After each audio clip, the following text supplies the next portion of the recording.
I'm David Scandura. I'm Justus Burkett. And today we're here to find out, is A Girl Walks Home Alone at Night the greatest movie ever made?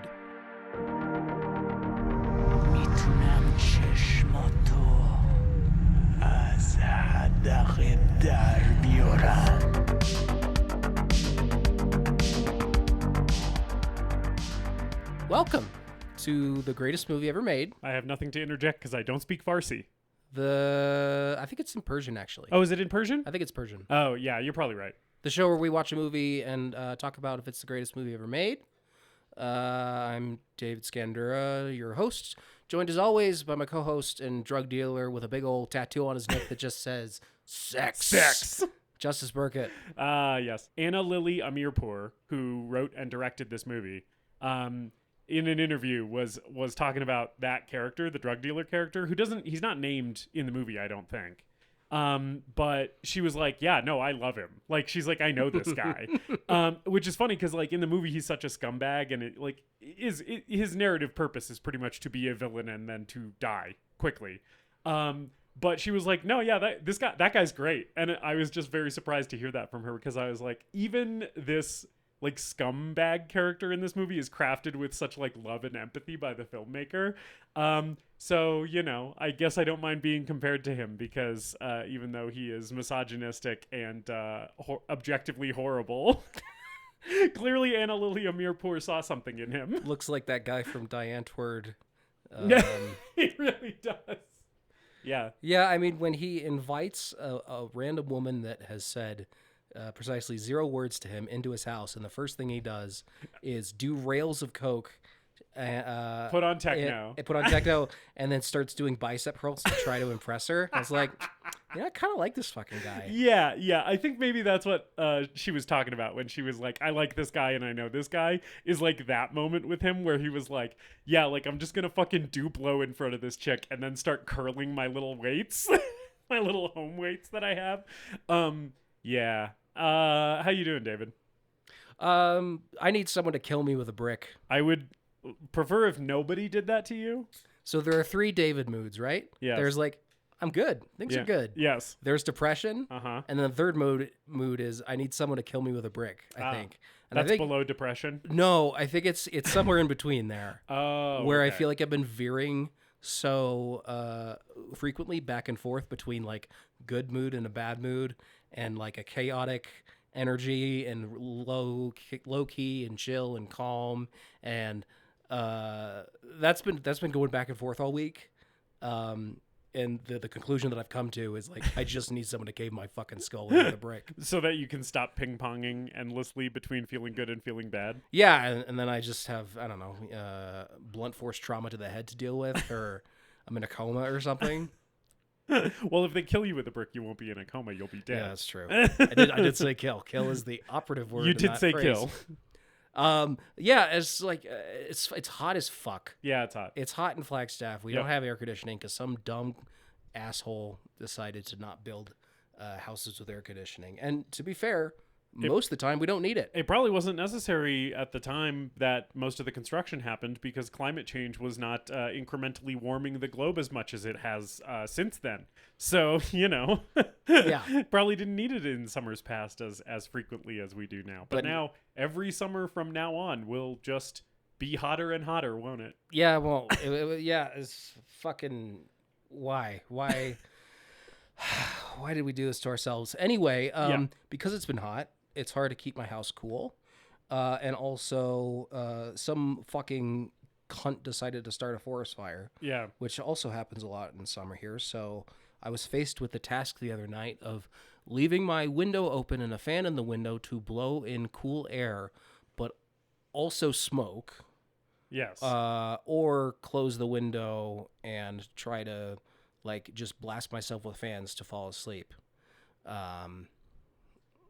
And it didn't really work. Yeah, it's a lose-lose situation. Yeah, so I feel like my sleep's been off. I've had allergies acting up because I've been having my fan in the window. Yep.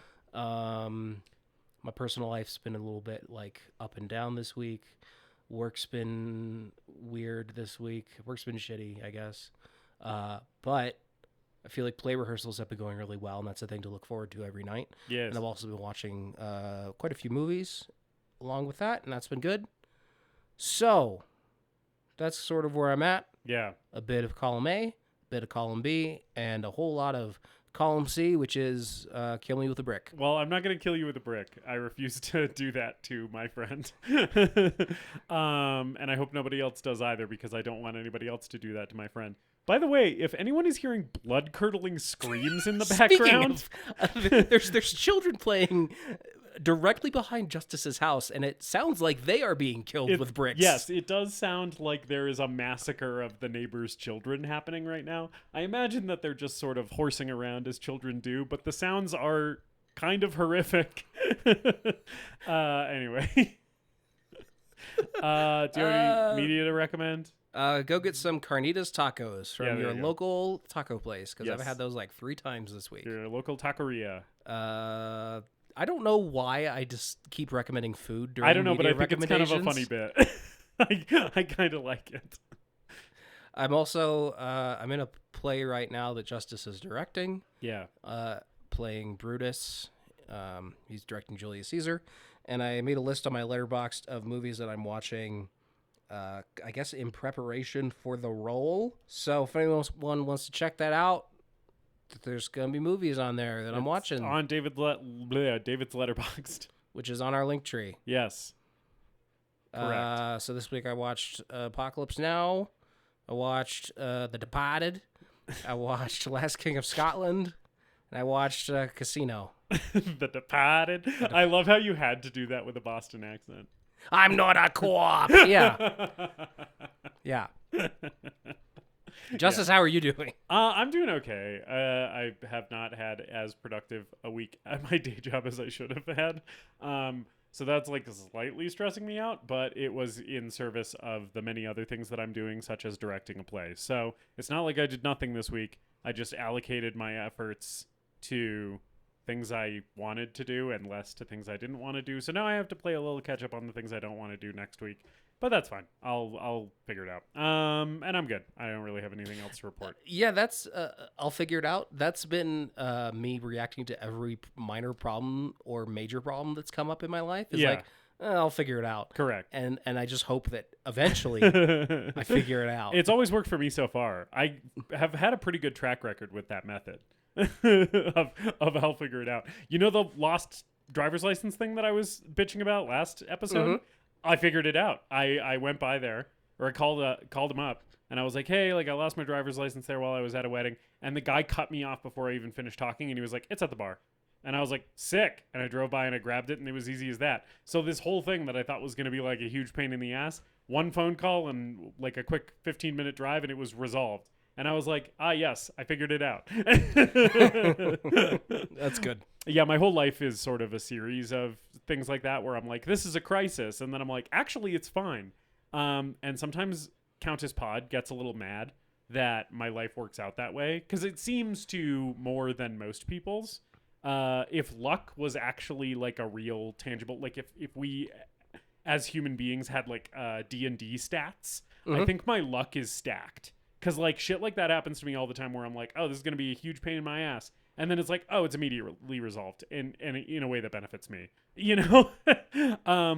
And, you know, in some cases in my life, I can point to, like, straight white male privilege as being the thing that has helped in those situations. But in some situations, like this driver's license thing, agnostic of that, it's like, no, yeah, just, like, someone found it and took it to the bar. And it was that easy. And like my dog just went back to the trailhead like she was supposed to when she got lost. Like shit like that. It's like, yeah, it works out. Anyway. But when you're driving an electric car, it's like a -2 to your luck stat. We will tell that story at some point on the show. I don't know if today is the day. Probably not.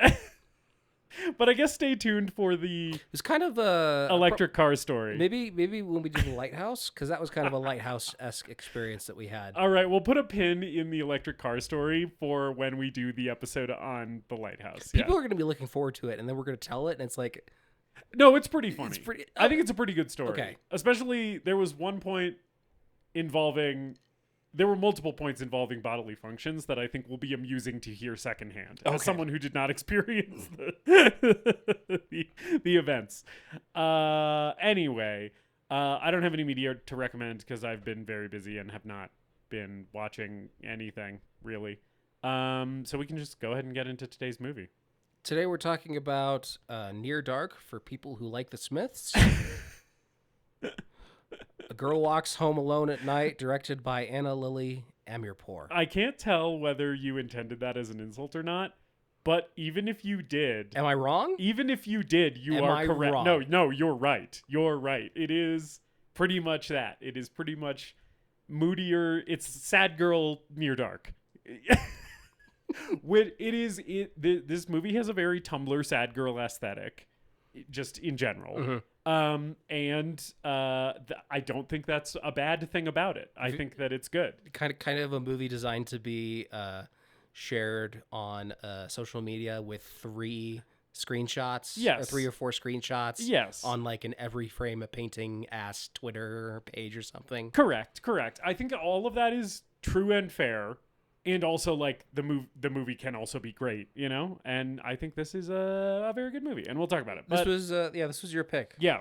So talk to me about it. Yeah, so this movie came out in 2014. I didn't see it for a few years after its release. I probably saw it for the first time in, like, 2018 or 19, I think. And this was one that the Podmaster and I had just heard about and wanted to watch. And we both really enjoyed it. Countess Pod also really likes this movie. I unsurprisingly like it more than her because I like every movie more than she does. With the exception of Hannibal Rising, a movie that she inexplicably defends. I don't think anyone on earth likes that movie more than she does. But yeah, we both really enjoyed it, and then I've gone back to it a few times since. I think this was like my 4th time seeing it, and every single time I watch it, I'm like, man, what a movie, what a beautiful love story. This is the most romantic film that I have ever seen, and it feels like it is one of those movies, we've talked about this a little bit, where it's like, I don't know if we've talked about it on mic, but we've definitely talked about it as friends, where it's like, I feel like I understand this movie on every level that it is possibly operating on, and it feels like the filmmaker is speaking directly to me. Yeah. Right? This is a movie where I very much feel that way. Even though this is like a feminist vampire spaghetti western, directed by a second-generation Iranian immigrant, right? So I share very little in terms of like my actual, circumstances of my life with Anna Lily Amirpour. I feel like just she made a piece of art that is completely on my wavelength, and that's this movie. So yeah, I wanted to talk about it on the show because it's just one that I love, and I feel like it got some buzz, but I feel like it's still one of those movies that more people have heard about than have actually watched. And I'm like, I kind of wanted to do it on the show because I kind of just wanted to encourage people to give it a shot and check it out. Yeah, I would say go watch this movie and then come back and listen to the episode. Yeah. Because I think watching it for the first time, going into it cold, is probably going to be the best way to experience this instead of there's shit like Hellraiser 2 where you can listen to our episode and then watch the movie and you'll be fine. But definitely give this one a shot if you haven't yet, and then come back and hang out with us. It is also like, I know all film is film's a visual medium. This movie is very visual too. Yeah. So hearing the events described on a podcast, there's not a lot of plot to this movie, and a lot of it is just what you're seeing on screen. So I feel like to David's point, like, this is a movie where the experience is going to be way better if you're interested in this movie at all. Watching it first will enhance the experience for sure. Yeah. And my experience with this film is, like you said, I heard about this way before I had seen it. Yeah. I had probably caught a little bit of the buzz. The poster's very striking iconic. Poster. Good poster. Yeah, really good poster. Yeah. And I think I recognized that more than I knew really anything else about the movie, or I think a while ago you actually recommended this to me. Yeah. Because it's one of the oldest movies on my Letterboxd watch list. And finally watched it for the show about 2 hours ago. Yes. So I'm fresh off of A Girl Walks Home Alone at Night and ready to discuss it. Yeah. So we can just get into it. I mean, this movie starts with a full title sequence, which I appreciate. A movie from 2014 doing like the full, we got music going. We got special title font. We're naming not just the actors, but also crew and stuff in the opening credits. Always love to see that.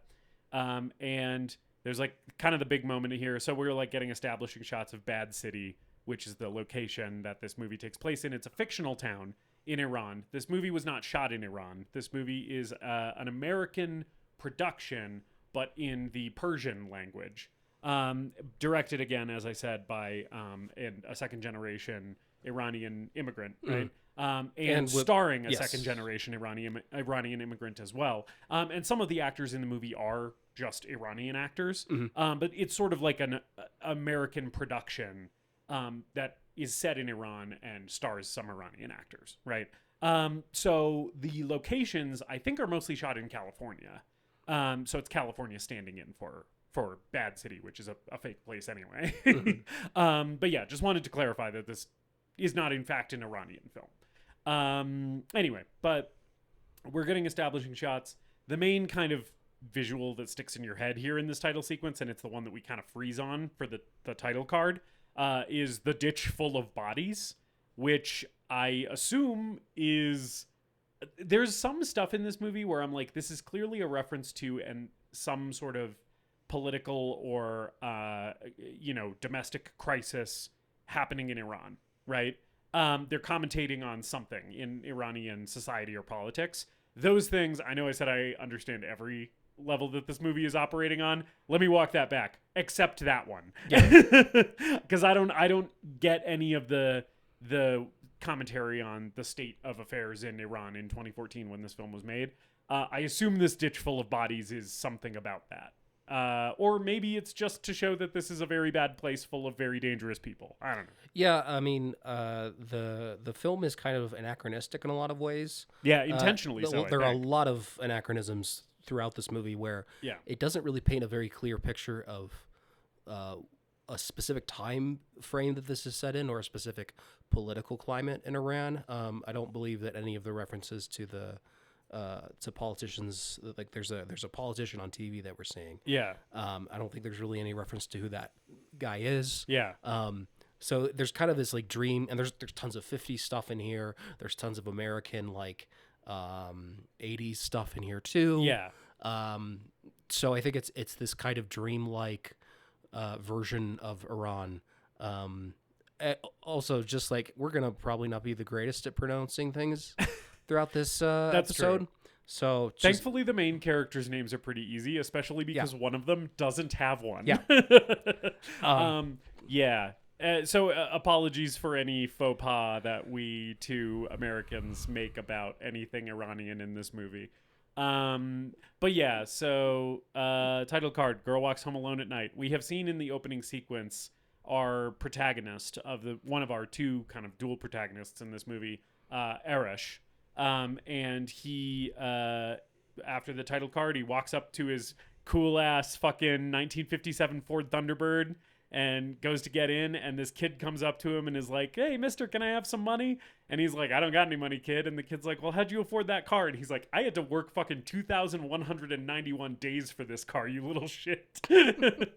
Which I love that interaction because it tells us a couple things about Arash right away. Which is one, he is, he's got some qualities to be admired, right? He's like trying to sort of, not in sort of a not toxic way. He is sort of trying to improve his circumstances, pull himself up by his own bootstraps, if you will. I know that that's a phrase that the worst people on earth use a lot.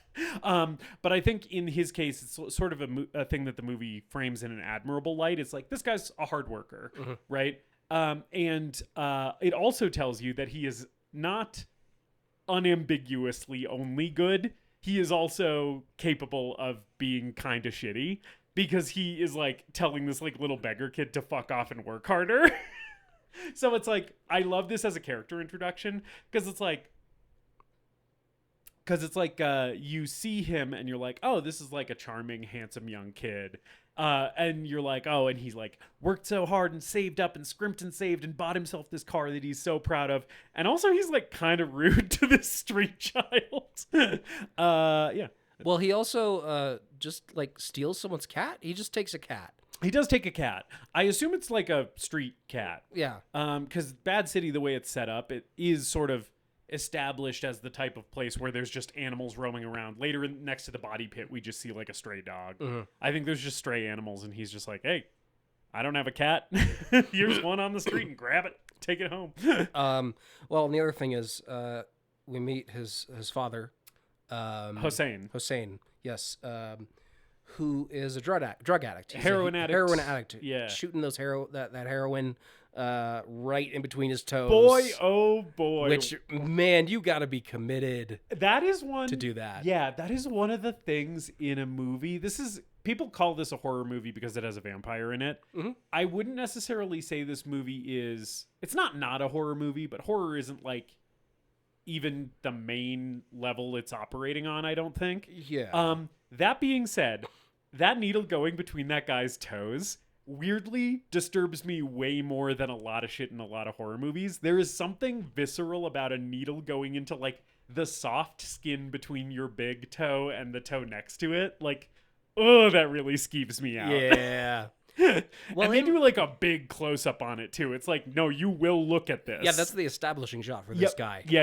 It's like meet Hossein as he is injecting heroin in between his toes. And there is something about Arash working so hard and saving up all this money to buy a really nice car, while also just kind of passively allowing his father to continue with his heroin addiction and not move out of this pretty small dingy little place that they're at. Yeah. Although his relationship with Hossein is complicated because it's like we see throughout the movie Arash is like loving and nurturing for his father, who is an addict, right? He makes sure that he is eating, right? And like once Arash is in possession of like a bunch of heroin through some circumstances we will later describe, he doesn't just immediately enable his father's addiction. He's like, no, like you're getting clean, like, right? So at first he's like,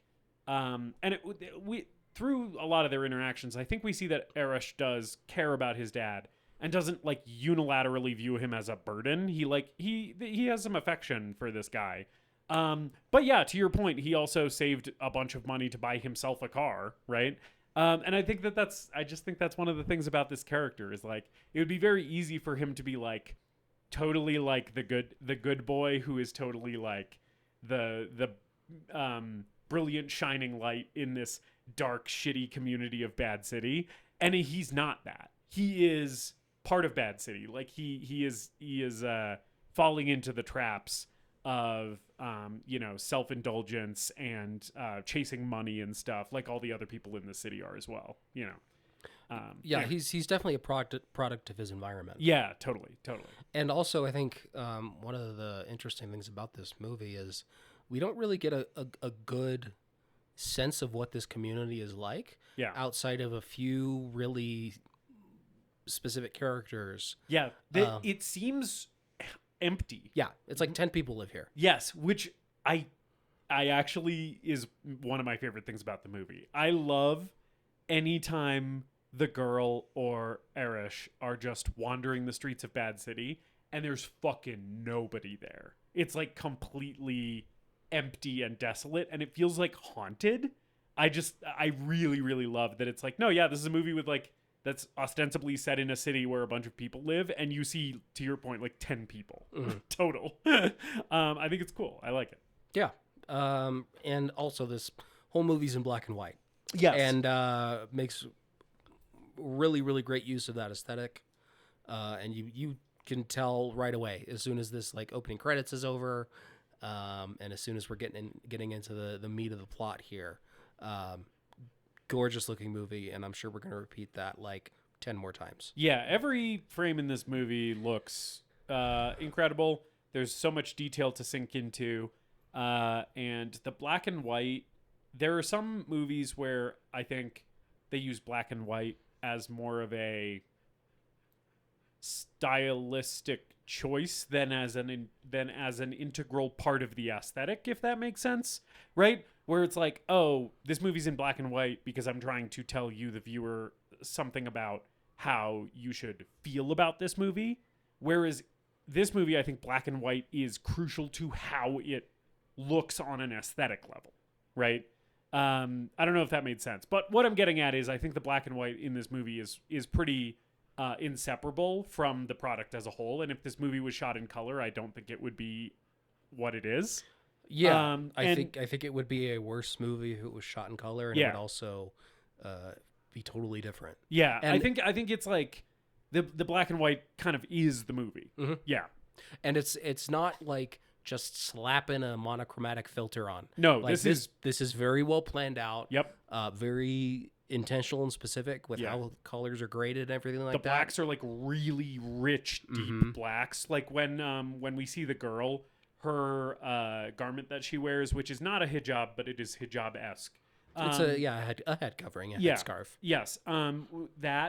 That she wears, it's like in black and white. It is like this inky, like deep black, and it makes her visual presence so striking even when she's out of focus, which they play with a lot, where she'll be out of focus in the background and she's immediately recognizable because nothing else in this movie is that black. So now we meet our friend, the drug dealer. Yes, who comes to harass Hossein because Hossein has been using a lot and not paying a lot.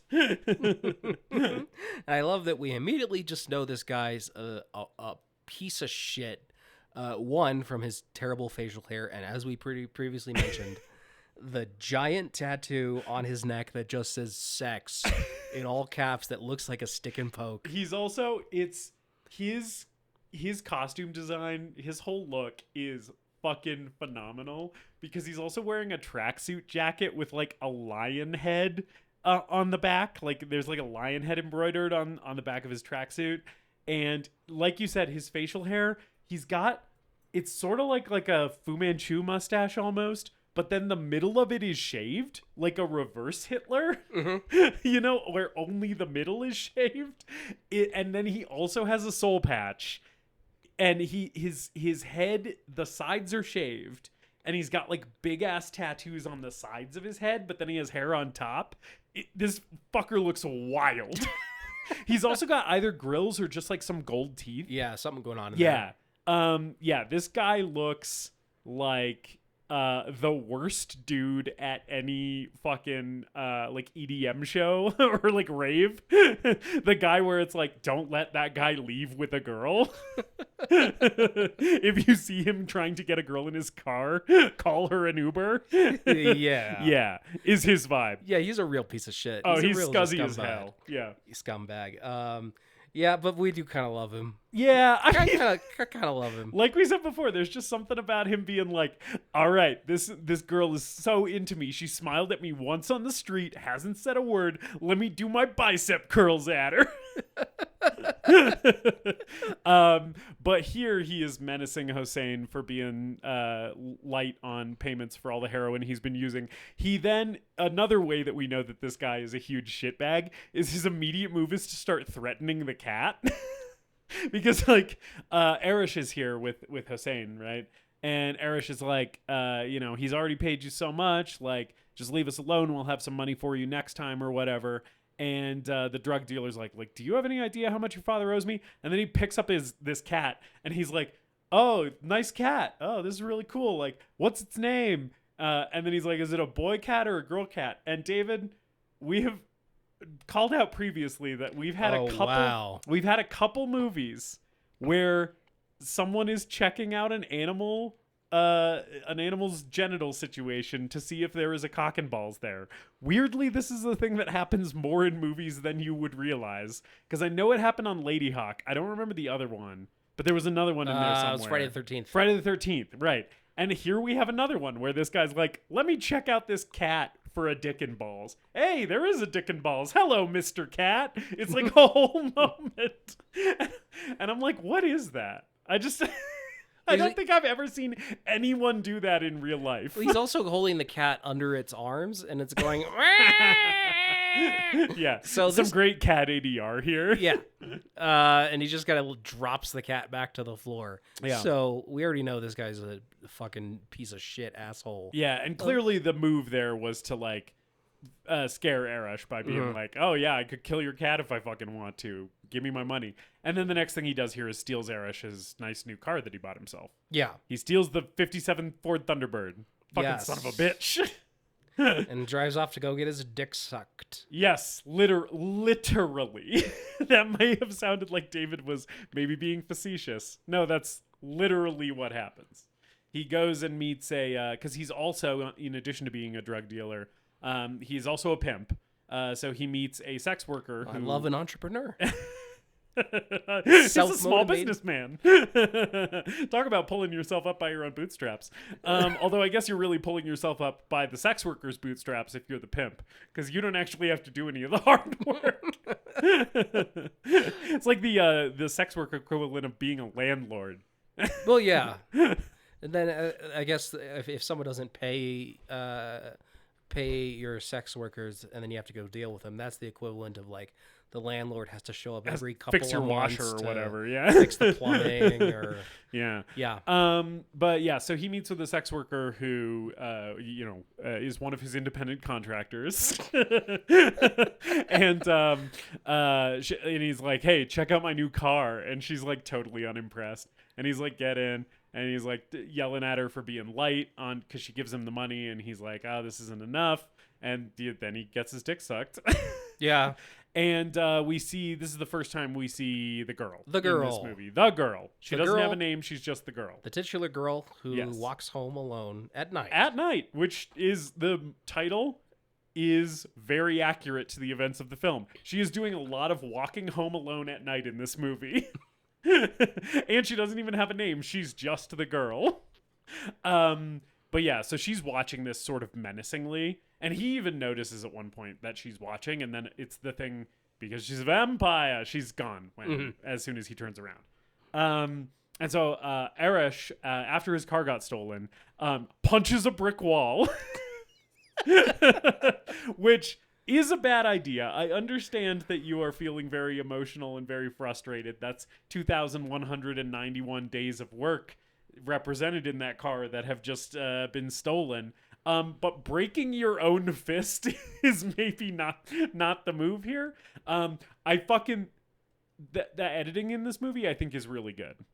And illustrative of that is he punches this brick wall. He's like hunched over in the alley after punching the wall, like cradling his own fist in pain, and then smash cut to him icing his knuckles, which got a huge laugh out of me. Just that cut I thought was very funny. And so he's icing his knuckles for a little bit. It's like maybe like a 40-second couple shots of that, and then smash cut to him riding to work on a bicycle. and I was hooting and hollering, and like all of that totally wordless, just fun editing. Like the joke is in the editing, right? Where it's like he's punching a wall, he's like, oh, my fist hurts, icing knuckles, cut to his car's been stolen, so he has to fucking bike to work. You know, I'm a man. Yeah. I am not immune to the stereotypes that men sometimes fall into. The impulse to punch things. Sure. I've punched my fair share of walls. I don't think I've ever just gone full fist into exposed brick. Yeah, which he does not once but twice. He punches it the first time and you get kind of like a whoop, and then he punches it the second time and you hear a like, and it's like, oh, you fucked up. even if someone stole my car, yeah, as soon as I started swinging that punch and I looked at that brick, I would probably reconsider. Well, life has been hard for Arash in Bad City, I think, so so he's gonna make it worse for himself. I guess so. All I'm saying is maybe he wasn't as level-headed as someone who has not lived the Bad City lifestyle would be in that situation. And also, my dad's never been addicted to heroin, so I don't know how many brick walls I'd be punching if that was my life. If my dad has been addicted to heroin, he's doing a good job of hiding it. Yeah, I guess that's what I should say too, because technically I don't know, but yes, I would be quite surprised. Functioning heroin addict? I don't know that I've heard those. I don't know that I have words either. Together. I think that's basically just having a pill problem because it's like I guess it's just a lighter form of opiate before you make it all the way to heroin. Like when you're a functional heroin addict, you're just doing morphine, I think. Because it's basically the same drug, but lighter, like Adderall and meth. Anyway, so yeah, he then decides he's gonna go get his car back, and he's like, or no, first we see him at work. I forgot. Yeah, he works for this this rich lady. Yeah. And he, takes care of her lawn. Yeah, clearly a rich family because she's the daughter of the family that lives in like this mansion. We never see the parents, but there's a girl about his age who lives there. Yeah.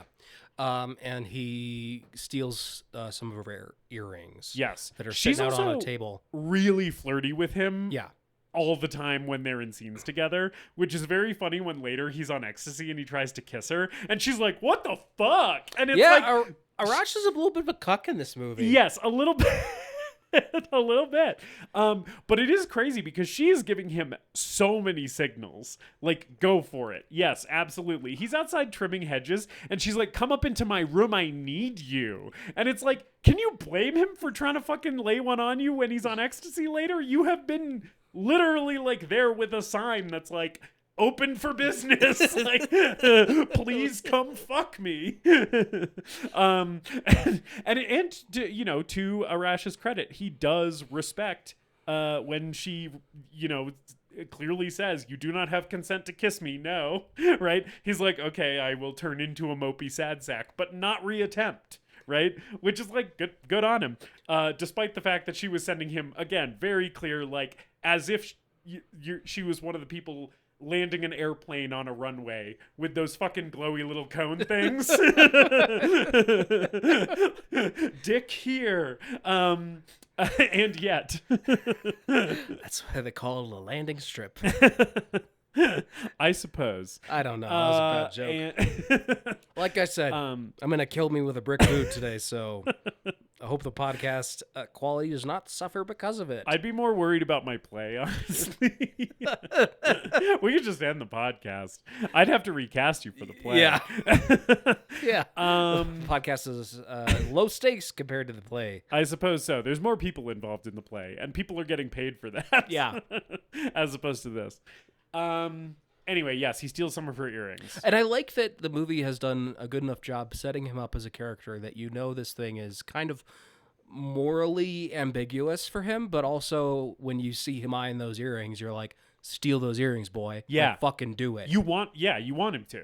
Especially because you see this mansion that he's working at, and it's like, these fucking people have enough money. This is like a huge estate, right? And it's like, they're not going to miss these earrings. You need the money.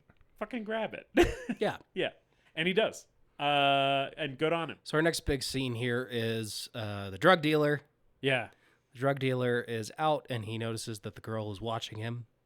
As she is wont to do, stalk silently behind someone in the middle of the night. Yeah. Well, she's walking towards him at first, and they're like walking in opposite directions, and she looks at him. And that is all this dude needs. He's like, oh, that chick looked at me. She wants to fuck. Hey, let's go back to my place. Yeah. Like, literally, all it takes is her glancing at him for him to be like, so what do we do now?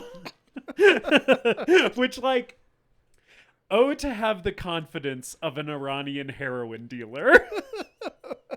This guy really believes that he is like God's gift. To have the confidence of walking around the rest of your life with a tattoo on your neck that says sex.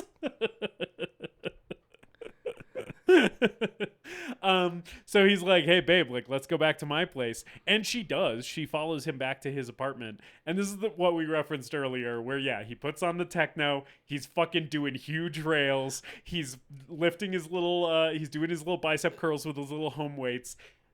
And then he unzips his track jacket and is just shirtless underneath and starts like gyrating at her. And the whole time, the girl is just looking at him like, what the fuck is your problem? Like, her face is just so like hostile disinterest. Yes. And he's like, oh, I'm so in. Yeah. She's so fucking wet right now. And she's like, I loathe you. I also I love his apartment. Because he has a giant stereo. Yes. He has multiple like tiger skins. Yeah, and like antelope heads. And a big old poster, like a huge poster on the wall that's just a graphic of a pot leaf. Yes, just a marijuana leaf. Like a clip art pot leaf. Yes. I also love his huge TV. He has an enormous TV. And I love his fish tank of exotic fish that when he walks into the apartment, he bangs on to get him to swim around. And I'm like, yeah. Fuck! Like, leave those fish alone. God. And I like that after he does that, the girl kind of looks at the fish tank and like she looks like she has more sympathy for the fish than she has for him, which is like a very like subtle little moment that I feel like is going to continue to be the thing with her character, where like what you'll learn about her is that she has like unfettered hostility toward people who she perceives as like preying upon others, right? And then she has like sort of this protective urge toward people that she feels like need protection, with the exception of that unhoused guy in that alley, which we'll talk about. Yeah, she just eats him. I don't understand why, and it's fine, but anyway, but yes, so he's trying to put the moves on her here. He tries his one trick, which is I'm gonna shove my finger in your mouth, which he does earlier with the sex worker too. So he's like, this is my one move. I put my finger next to this lady's mouth and see if she'll suck on it. And he does not get that finger back. Nope. She takes a big old bite out of that finger. It's just the chomp sound effect is so good. The like bone crunching, flesh tearing sound effect. And then, yeah, he pulls his hand out of her mouth, sans one index finger, right? And he's like screaming and like falls down on the floor and shit. And I fucking love her just pulling this finger out of her mouth. She like spits it out and like holds it, and because she's like disgusting. And then she fucking shoves his own finger in his mouth. She like straddles, like gets on top of him and is like clearly about to vampire kill him. But before she does, she's like, finger goes in your mouth now. which I love so much. This is really the only kill in the movie that I think the movie lets you enjoy. Yeah. It's like the graphic one. Yeah.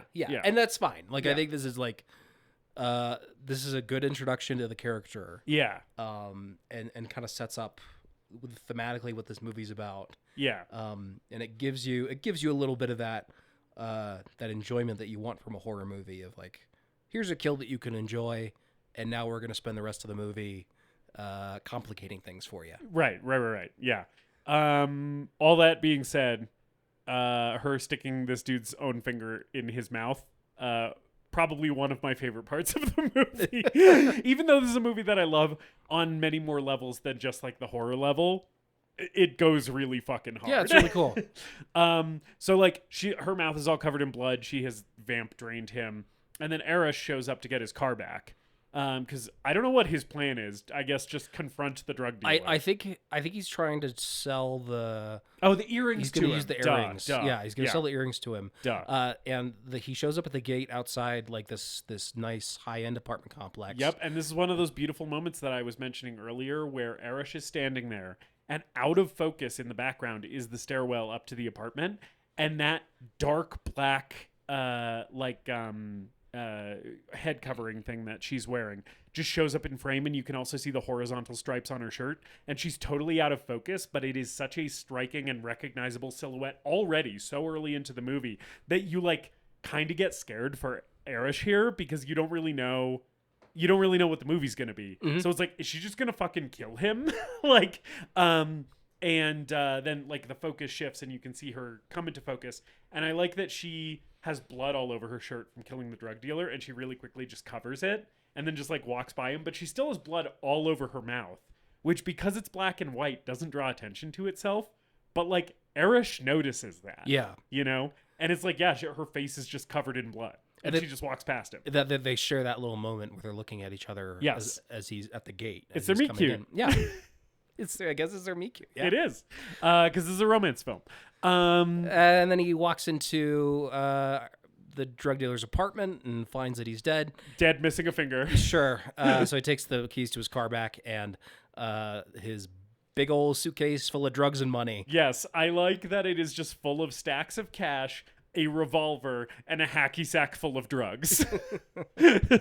Just classic. Well, there's a few other. I think there's a few other like bags of drugs in there too. The hacky sack really draws your eye, though. Oh yeah, because at first I was like, "Why is there a hacky sack in there?" And I was like, "Oh yes, it's full of drugs." Well, he's also like he's my college roommate. He's the dark. The dark. I use this phrase a lot. I realized the dark satanic reflection of my college roommate who just did drugs and played hacky sack all day. There was one of those guys on the floor in my dorm too. I think there was a guy on every dorm in America, of every college in America, and probably Canada as well. Yes. So yeah, Arash now has hella cash and has all these drugs. So we get a little montage where he starts dealing drugs. Yeah, drug dealing montage. Yeah. Set to a banger of a song. I don't know if this was a score that was composed for the movie or a needle drop or anything. It's like a gothic industrial version of like an Ennio Morricone spaghetti western soundtrack. The music in this movie is incredible. I think that zero needle drops in this movie don't work for me. They all work for me. Every single song choice or score choice in this movie, I'm like, yes, absolutely, 1000%. It all fucking slaps so hard. It is one of my favorite soundtracks to a movie. I think the soundtrack rules. Yeah. And I think it's deployed very well and very specifically because a lot of this movie is silent. Yeah. And with minimal dialogue, and you're just kind of soaking in the atmosphere. So every time that music starts, it really draws your attention to it. Yeah. And it makes a moment of whatever scene it is. And I think this montage of him selling drugs and getting his hand wrapped up at the doctor. I like that the things he does is sell drugs and go see a medical professional for his hand. There's also a great shot of the girl in this montage of her in her bathtub. Yeah. And she's sort of like she's sitting in the bathtub low at like, and the water's at like her nose level, and then she rises up out of it. We see her naked breasts. What I like about this is this movie's very sexy. Yes. As you've said. I know you think this movie's quite sexy. Yes, it's a very hot and sexy movie. And I think what this scene does is it gives the girl a bit of humanity, and we see her vulnerable. Yes. And the nudity is not sexual in this. Yes, correct. There's no nudity in the rest of the movie. Mm-mm. There's nothing overtly sexual in the rest of the movie. And I think I think the nudity here is deployed very well to show her as a more human character. Yes. In a more vulnerable state. As a young woman, not as a monster. Yes. Yeah. Yep. And I think it's a great shot. Yep. I agree. And also, to that point, there's a moment earlier, actually, before she goes and kills the drug dealer, where we see her dancing around in her apartment, playing records and putting on makeup. That moment hits the same way for me as well, where it's like, it's sort of when she's dancing around in her apartment, like listening to the vinyl, she's just like it just looks like a girl. Yeah. You know, like a young woman dancing around her like little studio apartment. And then she puts on the makeup and to go out and hunt. And it's almost like she's like putting on the mask of being this monstrous creature of the night, when really inside she's this girl who just wants to listen to records. You know. Also, we didn't talk about it, but after she kills the drug dealer, she does have like a music thing. She's a music fan because she starts going through his CDs, which I really like. She's like looking at it and she's like, oh, this is trash, and like throws it on the floor, but then like grabs some that she takes with her. But yeah, like I think the scene in the bathtub and the scene where she's putting on the makeup kind of serve the same purpose for me, where it's like it lets you see her as a person, you know? And she's a complicated person with like a violent life, you know? But like she has feelings and sensitivities just like Arash does. Yeah, and I also love the posters. The wall of her bedroom is covered in posters. Yeah. A lot of like American musicians, American pop culture. Yeah, I think there's like a Bowie one, and and there's something about that where, it, not exactly knowing the political situation in Iran when this movie was made or what it's trying to represent, there is something about how her inner life is really who she really is, and the things that she enjoys and the way that she wants to present herself, and then the life that she has to showcase on the streets in Iran, in the Middle East, as a woman is a bit more repressive of who she really is and the things that she really wants to do. Yeah. That influence from American culture is going to be more suppressed. There's a character in this movie who doesn't really interact, who is kind of gender ambiguous. Yes, I believe they are. I know that they are a notable Iranian drag queen.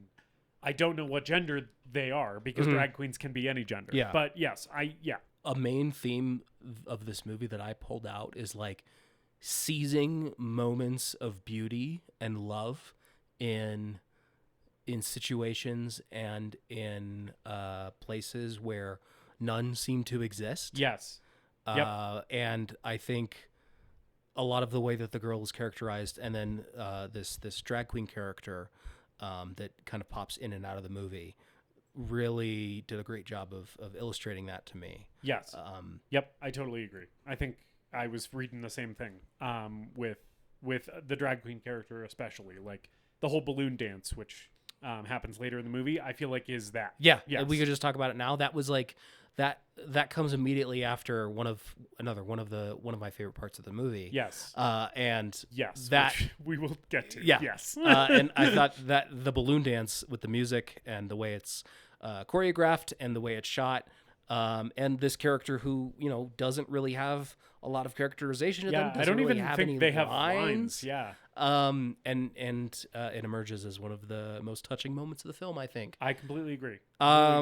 Yeah. So here after this montage, we see a little bit more of the girls' activities on. I don't know if it's one night or if we're seeing snapshots of a couple nights, but we just get to see what she's up to, which is she is apparently using her eternal life to fuck with people. which if I was a vampire, if I was a vampire, I very much think this is the approach that I would take as well. I think so too. Because I was just watching this last night and I was like, yeah, if you can live forever and you're not afraid of anyone, why not just copy a dude's movements to freak him out on the street when he's like walking alone at night? Because that's exactly what she does. So we see Hossein, Arash's dad, and he is pestering the sex worker who we've seen from before. Her name is Ati. And he's like, oh, Ati, like, we don't have fun anymore. And she's like, get some fucking money and then we'll have fun. That's how this works. And he's like being annoying. He's being a pest. And she tells him to fuck off and leaves. But then the girl shows up. And we sort of already at this point in the movie, because we saw Ati with the drug dealer in the car, and then we see her here with Hossein. We sort of get that the girl is protecting Ati. Like she is specifically following and making sure that Ati is okay. Which I like. But so Ati leaves and Hossein is there, and he sees the girl, and yeah, she just starts mimicking his movements. Like anything he does, she just mirrors. Yeah. And it is both very creepy and unsettling. I think it works as like a horror scene. And also it's very fucking funny. Because he's getting so freaked out, and I'm like, I would be freaked out too if I was like walking on the sidewalk at night and someone across the street started doing all the same shit as me. I would shit my pants, especially because he's probably high. Yeah, or in withdrawal at this point. Yeah, he's in withdrawal for part of this movie. Yeah, and would he like starts lifting his arm to see if she'll mimic him, and she does, and then he just.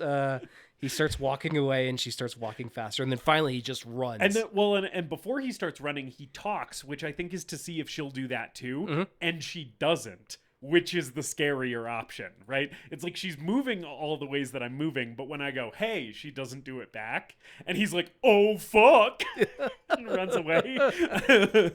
And he probably thinks that that's just a withdrawal demon, but in reality, it was a vampire.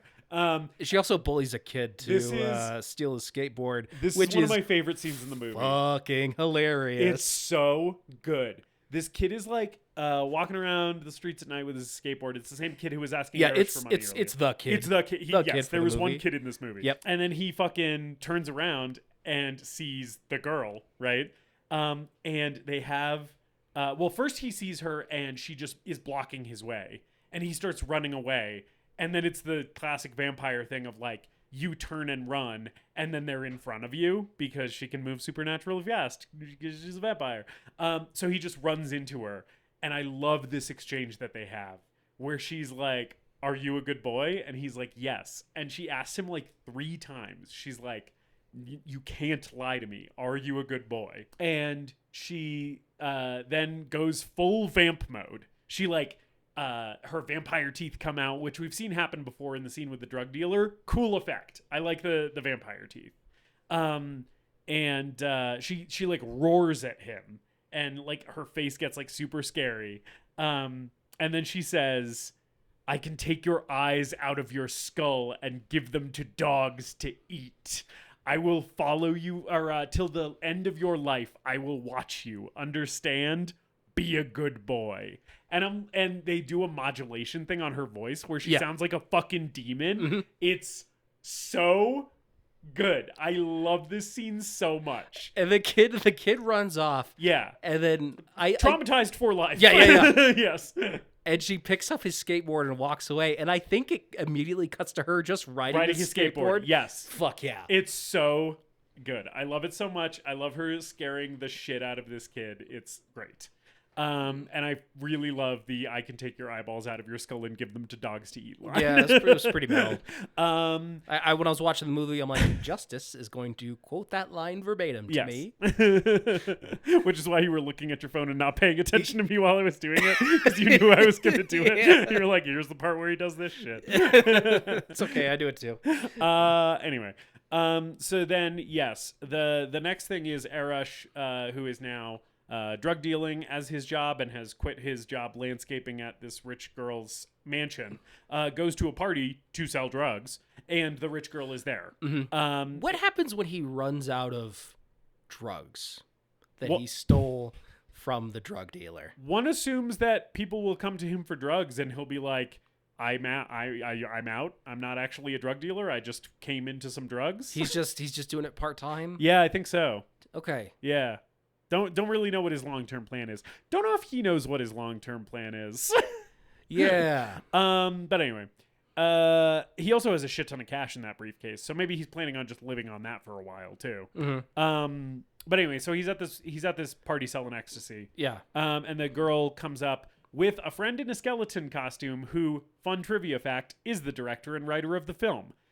She also did most of the doubling for the skateboarding. Yes. Because she skateboards. Yes, yeah. And she actually looks a lot like Sheila Vand, the actress who plays the girl. Like when you see them, they did a lot of publicity for this movie together, and you'll see them like sitting together, and it's like they look like they could be like sisters or cousins or something. They look very similar, which makes sense. She's a good on-camera double for her. But yes, they're at this party. This girl who is the daughter of this family that he used to work for buys some ecstasy from him, and then is like, give me another one. And he's like a ethical drug dealer, so he's like, you've had enough, young lady.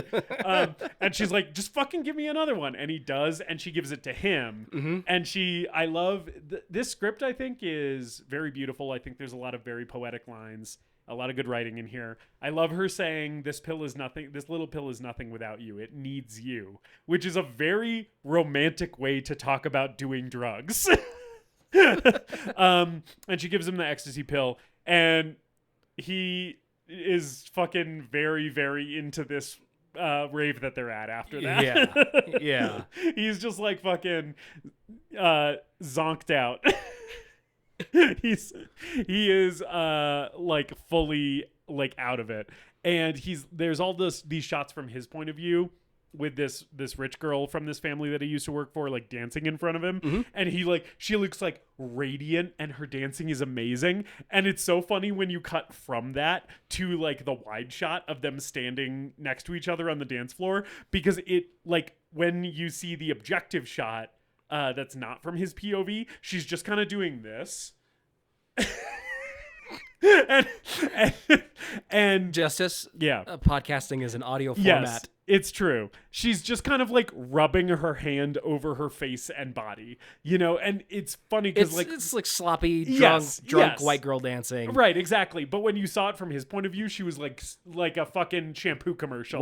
When you're at the local dive bar and it's, you know, $5 tequila shot night. Yeah. And the jukebox starts playing Crazy Bitch by Buck Cherry. And the middle-aged white ladies start dancing. Yeah. You're like, she's an angel. Yeah. That's very much the vibe. And this is when he goes in for that kiss. And she's like, Arash, what are you doing? And it's like, I'm sorry. You have been putting the moves on me for this whole movie. But he just like fully shuts down. He just goes into mope mode. Yeah. Because he doesn't know what to do. He's on ecstasy and he wanted to kiss somebody. And now no one will kiss him. That's the worst thing imaginable when you're on ecstasy. Yeah, her boyfriend or some other guy comes over and immediately gets in there and starts dancing with her. Shoves fake vampire teeth into his mouth. And he's like, oh, hey, he's so chic now. Look at that little guy. And he's like, I wish I was dead. So he leaves the party. Yeah, he walks home from the party. He's on drugs, and when you're on drugs, you sometimes stare and look at a street lamp. You stop and you look at a street lamp. I thought that was so funny. I also love there's a couple of shots in this scene that we're about to talk about where he has the vampire teeth in his mouth, and there's just a bunch of drool coming out because he's fucking rolling on ecstasy, so he's just drooling all over himself. He takes them out of his mouth at one point, and there's a really wet suction sound when they come out, and then he's holding them, and drool is like dropping from them in his hand. And it's like he is such a like gross little mess. Like he's just a pathetic little mess here, which is perfect for what's about to happen, right?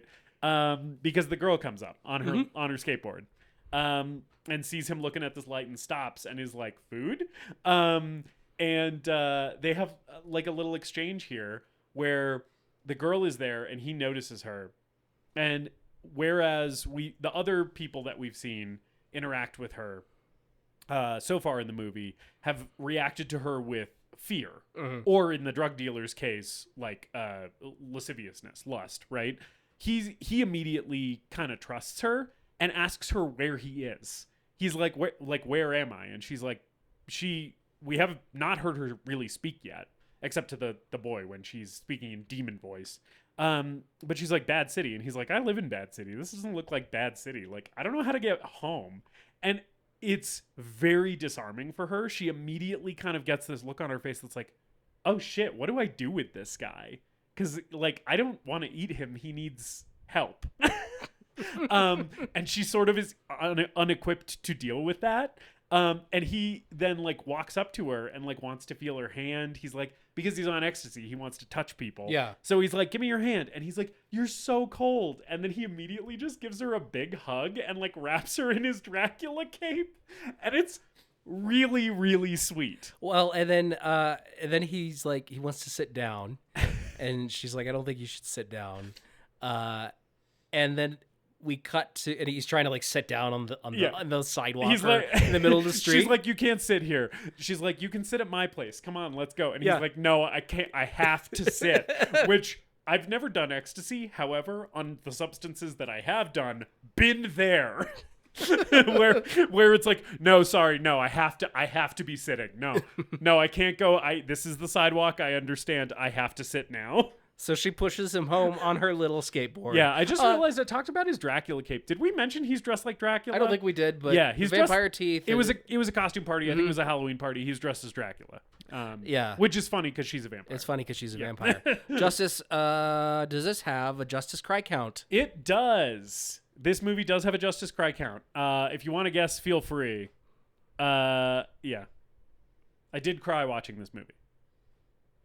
Did you cry watching it for this recording? Yes. And this watch was not the highest amount of times I've ever cried at this movie. I have cried at this movie more than this most recent time, but I did cry watching it this most recent time. I'm going to guess 2. Okay. I usually tell you at the end. I can just tell you now. There's no rules to this bit. It's just a thing we do. I cried once watching this movie. Okay. And I think you asked me because you suspected this next scene might be one that stirred that in me. Yes, indeed. Correct. Because I figured it would be this scene, and then I was like, maybe it could be the end of the movie or another moment. I have cried at the there. end of this movie before. And I also have cried when he shows up at her apartment at the end and she's wearing the earrings that he put in her ears. But I didn't this time. This time I only cried at the scene at her apartment, which is what we're getting to. Because yes, we cut to her pushing him home on the skateboard, and then we're in her apartment, and you've been talking a lot this episode. You just keep talking. Just tell me. Tell me what's going on here. Yeah. This is one of my favorite scenes in any movie, and there is no dialogue, and it's just scored by a song called Death by the band White Lies. She puts on a record. She puts on Death by White Lies, and he's like laying like zoned out on her bed, and she's just standing in front of the vinyl player, the record player, with her hands on top of it, and it sort of seems like she is like waiting, right? Because she clearly is not comfortable opening herself up to someone.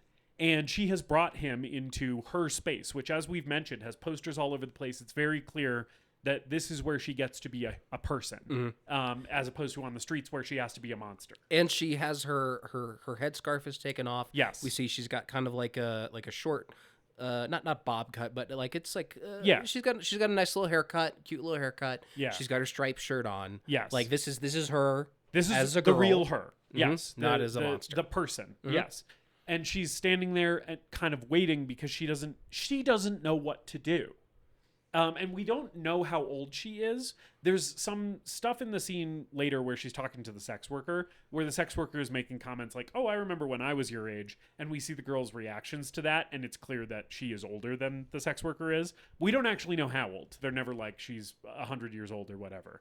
But like you as the viewer, knowing that she's a vampire and knowing how vampires work, you're like, it's probably been a really, really long time since she was emotionally open with anybody. And of course, like that's the textual reading. There's also like the metaphorical readings that you can apply to that, right? Where it's hard to let people in. Mm-hmm. And she's standing there. She kind of doesn't know what to do. And he stands up from the bed, and she has a disco ball in her room, and he just spins it. And when she does that, if you watch Sheila Van's face, she just smiles the tiniest bit when he spins the disco ball. And I'm like, God, it's pulling on my heartstrings so hard. Because this is the most romantic scene I have ever seen in any movie. Because then what happens is we cut to close up of her, and he's out of the shot, and the song is just playing for a really long time with her just standing there. And he walks up behind her in his Dracula cape, really slowly, really non-threateningly, really gently. This entire shot lasts for most of the song that is playing. Yes. Yeah. It is in slow motion. It's like several minutes long. Yeah. Yeah. Yeah. And he comes up behind her and kind of puts his face like right up against the back of her head, basically. And once he enters kind of her personal bubble, like before they actually make physical contact, but once he gets close to her, she just closes her eyes, which I also really love because it's like she's just feeling him there. And then she turns around and she puts her hand on his face and tilts his head back to expose his neck. And she's going to it to kind of like, you know, she's like vampire sniffing his neck and smelling his blood or whatever. And it's this moment of like, is she going to do it? And then she lays her head on his chest. And through the sound design, they put in under the song Arash's heartbeat, which is what she is hearing. And he just like lays his chin on the top of her head as she's laying her head against his chest. And I'm fucking crying on my couch because this is a very specific aesthetic and very specific sort of romantic moment to me, I think, because this reminds me of falling in love with my wife in college. It feels like so many early college nights in our relationship. It feels like laying in her dorm at, either before we went to a party or after we got home from a party, and she's playing music that I've never heard before and looking like the most gorgeous angelic thing I've ever seen. And I'm just like captivated and in this dreamlike state of like, wow, I have entered this amazing, beautiful, unknowable person's world, and I'm intoxicated by it, you know? That's how this scene feels for me. And it's like, I don't know if other people relate to it this way, but when I watch this scene, I'm like, man, oh man, does this feel like the early part of falling in love to me, like really, really viscerally in a way that makes me cry. And I think it's beautiful and I love it. We get it. You love your wife. Yes. Yes. But I also don't think you need a wife to relate to this scene in that way. Like people who have been in love, I think can maybe.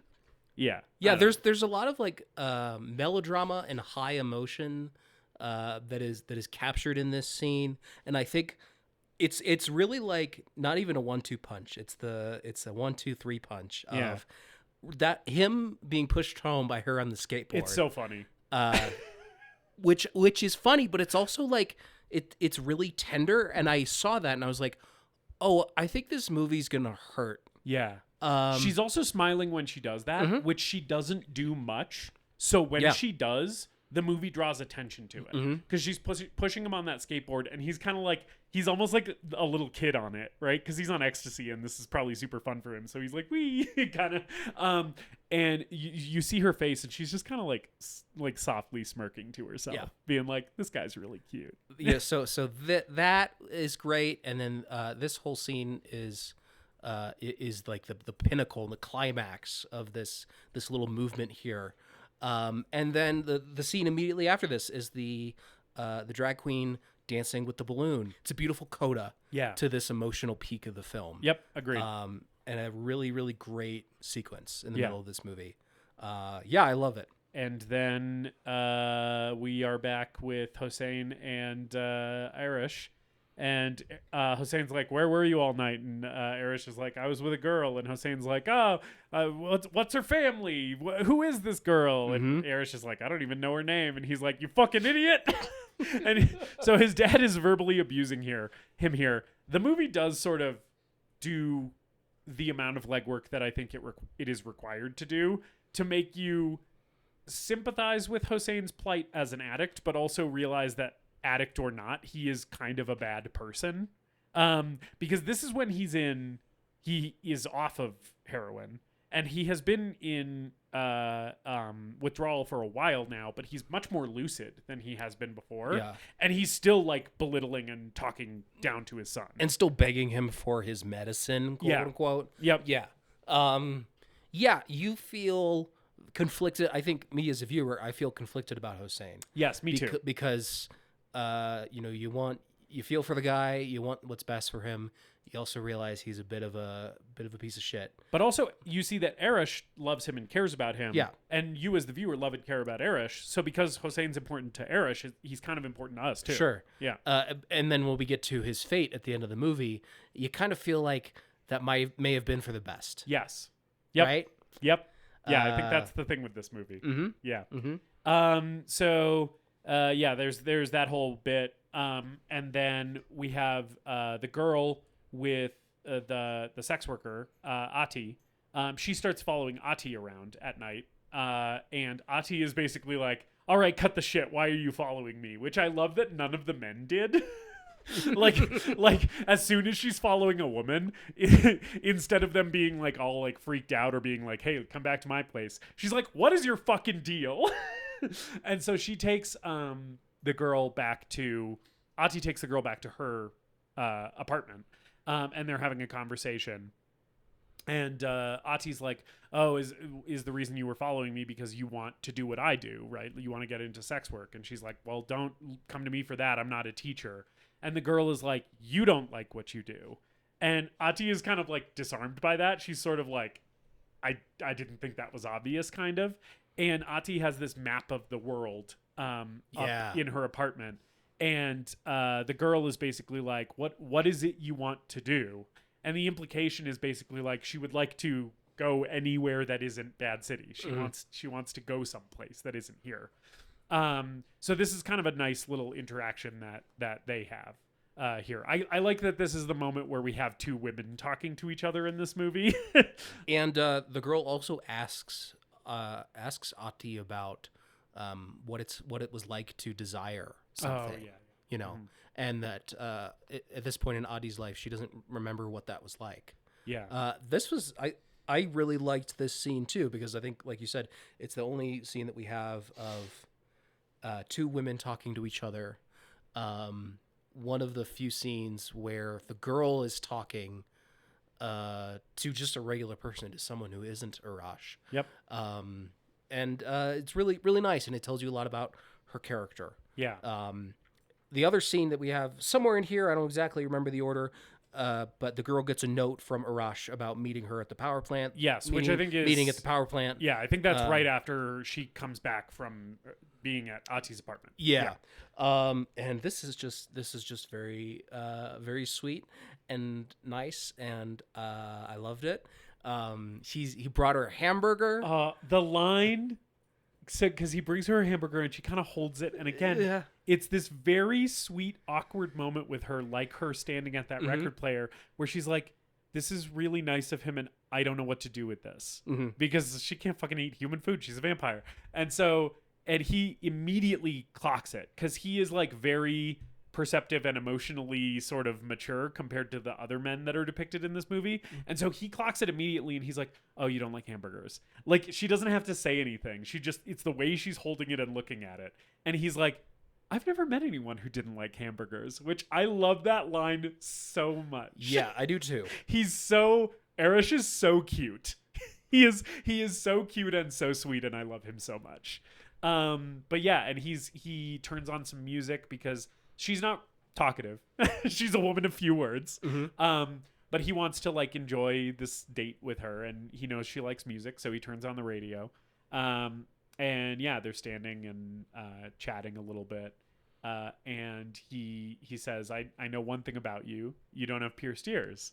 And he is so bold to kind of like brush back the edge of her headscarf thing and expose her ears. And he gives her the earrings that he stole. And he's like, "These are for you. It's too bad you can't wear them." And then, David, probably the hottest thing in any movie to me happens. Where he pierces her ears with the shot of him with the safety pin and the lighter lighting up the safety pin. Yeah. Is one of the most beautiful shots in this movie that is composed of exclusively inanimate beautiful objects. shots. Oh, yeah. Yeah. The shot is, yes. In a movie full of perfect shots, this is one of the most perfect shots. It's an amazing shot. And like you said, I think that shot, not even just the scene, that shot is really kind of sexy and erotic, and you feel the tension. Yeah. Him piercing her ears is so fucking sexy. The first time he pierces one of them, and she yelps and turns away, and her fangs flash. Yeah. And that was so good. Yes. And he's like, "Do you want me to stop?"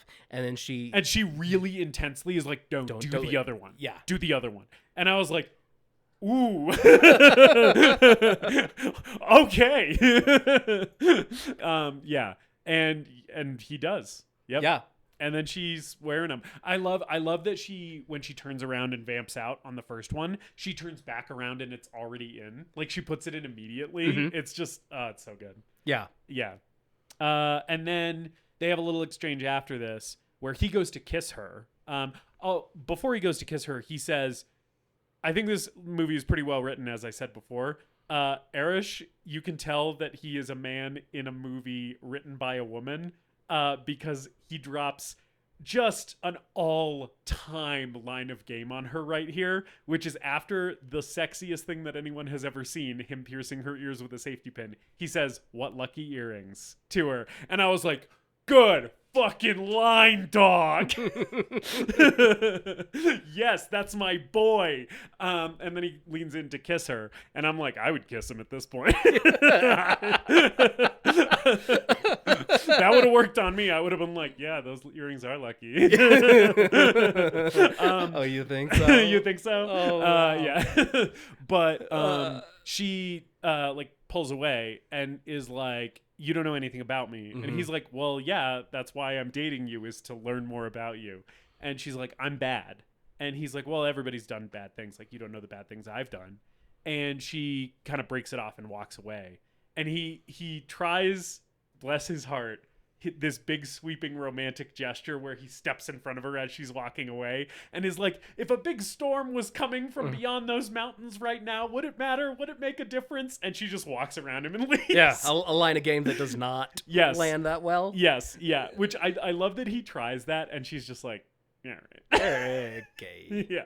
And that bit of this scene, which this scene at the power plant, by the way, the power plant in the background looks fucking incredible. The whole scene takes place with them leaning against his fucking classic Ford Thunderbird. It's just all fucking gorgeous. He also has a leather jacket on. He looks like James Dean. Well, yeah. So something I want to hone in on. This movie was promoted as the first Iranian vampire Western. I don't quite see the Western influence outside of a few aesthetic things like the music. And if the drug dealer had been the main villain of the whole movie and she had to go up against him at the end, that would be more of a Western. And the title fonts and stuff like that. And it's not a Western. Yeah. Especially because I think the landscape and some of the photography does a good job of that. But I think this movie has we'll talk about this when we get to our verdicts a little bit more. It has the feeling of like a James Dean, Rebel Without a Cause, 50s. I love the whole 50s thing that this movie has going on, with the leather jacket and the car, and it feels like those emotions are also that you would get in a classic teen movie from the 50s, or drive-in movie from the 50s. It feels like it has that heart beating under this thing. Yep. And I like that the spin on it is that she's actually James Dean. He looks like James Dean, but she's actually the James Dean character in this movie. Great scene.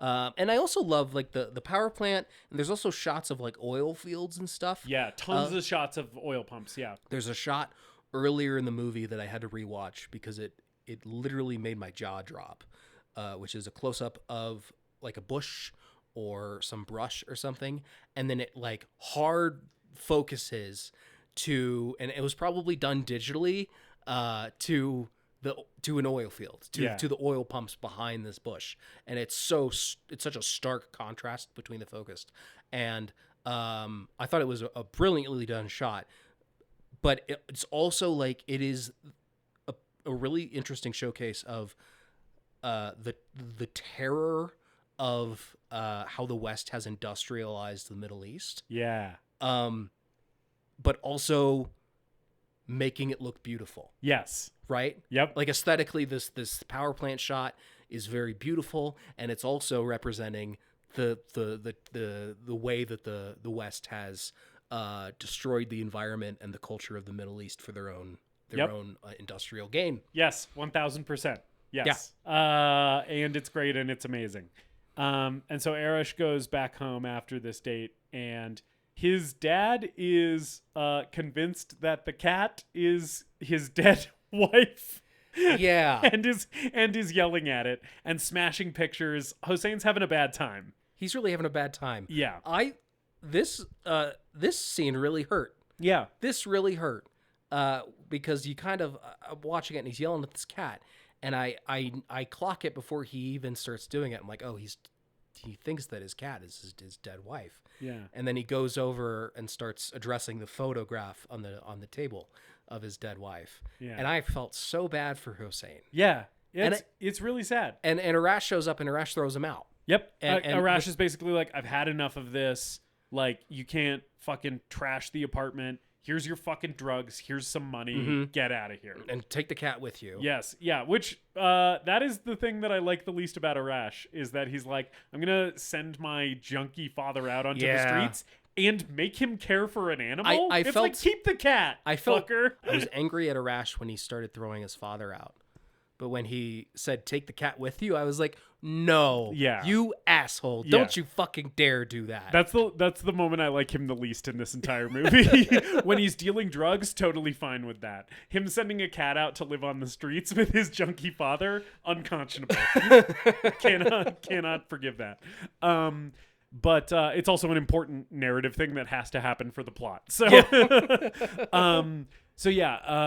Hossein's first stop after he leaves getting kicked out of his son's apartment is to go find his favorite sex worker, because guess what? He has money now.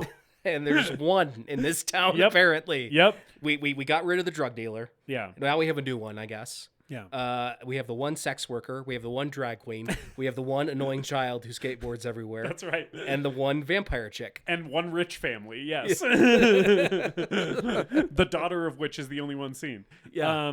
But yes, so Hossein goes to Ati's place, and he's obviously given her a bunch of money, so she's like, okay, I guess I have to fucking do what you want now because you paid me.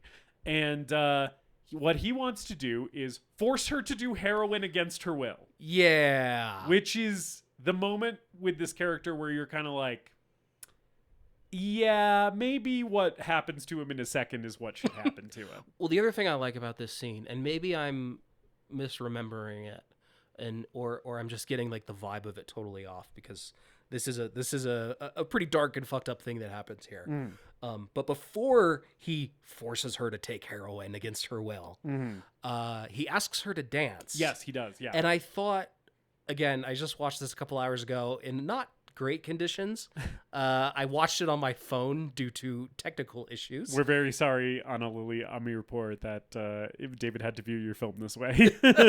He will view it on a correctly sized screen in a better format, we promise, in the future. It's such a sadness that you think you've seen a film on your fucking telephone.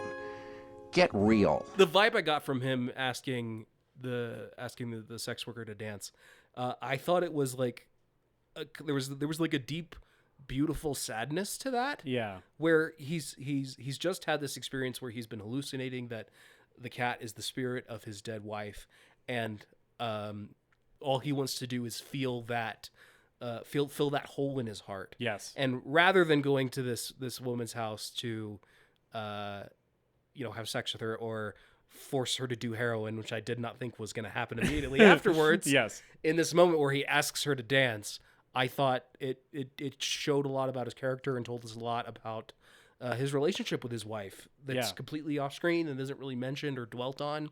And then, of course, that beautiful moment was immediately undercut by him forcibly telling this woman to eject heroin. He's like, well, I thought your beautiful, sexy dance that I have had you do for me over the years would fill the void in my soul, but it turns out the void in my soul can still only be filled by heroin. So one for me, one for you. Yeah. And she's like, I don't want to do it. And he's like, fucking, I don't harsh my vibe, man. We have to both do it. Yeah. He throws her down on the bed. He's very rough with her. Arms together with a belt and injects her against her will. And she says no repeatedly. She's like, don't you hear me saying no? And he's just like, whoop, here you go. Spoons her fucking zonked out on heroin. We also get around here. Actually, I think it's maybe before this. It's maybe before the burger scene. But we get the girl is dreaming about Arash. There's like this shot where she's having dreams. She's dreaming about him in like a tunnel. Yeah. And he's far away from her in the first dream, and then he's closer in the second dream, which I like. But these dreams are sort of, the vibe that I get from them is it's sort of like her subconscious sort of reckoning with the fact that this is someone she wants to be close to, but feels a protective need to keep distance from, is sort of the push-pull. And she has a dream like that around here as well. But then I think it's actually a different supernatural impulse, not a dream, that gets her to the apartment, though. because the cat's looking at them doing heroin, and I think maybe she can communicate psychically with animals. It's unclear what brings her to the apartment, but she there's a shot of her walking after that cat after we get like a close up of the cat. Yeah. There's like a close up of them of the spoon being heated with the lighter and the heroin cooking or boil. I don't know. I haven't done heroining.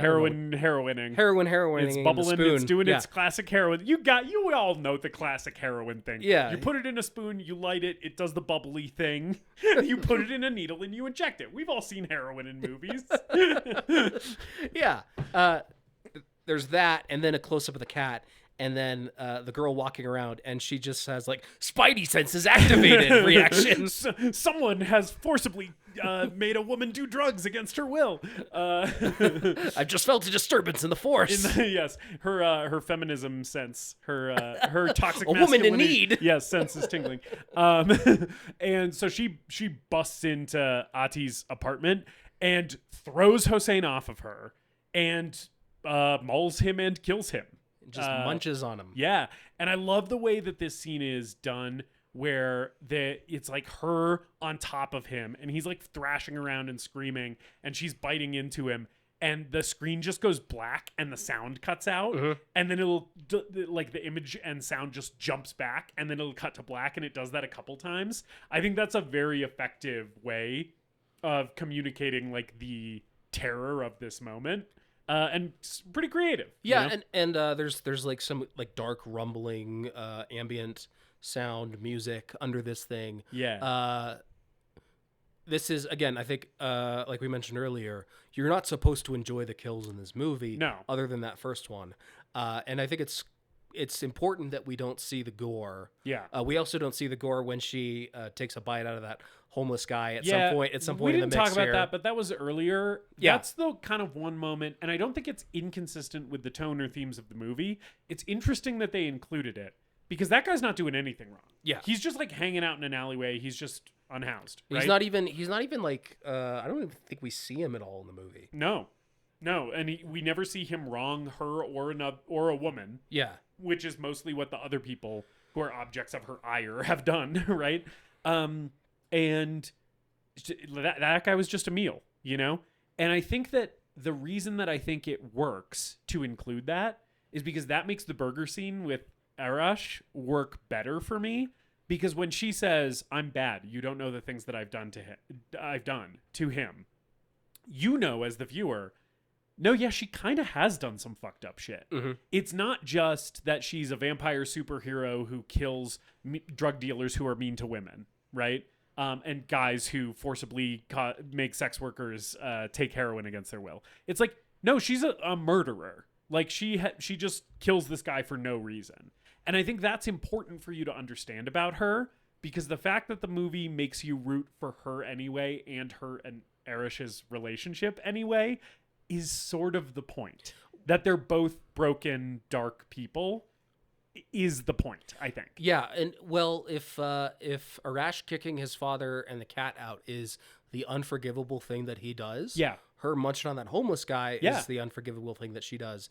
And even as funny as it is, her scaring the shit out of that little kid just to get his skateboard. Yes. is. I don't think it's just to get a skateboard, because there is the additional thing in that scene where I think she is trying to make him into a man who is respectful of women once he grows up. That's the other thing that's happening there. I don't think it's only about the skateboard. It's also like, I better not fucking see you catcalling any women or I will fucking kill you. I will feed your eyeballs to dogs.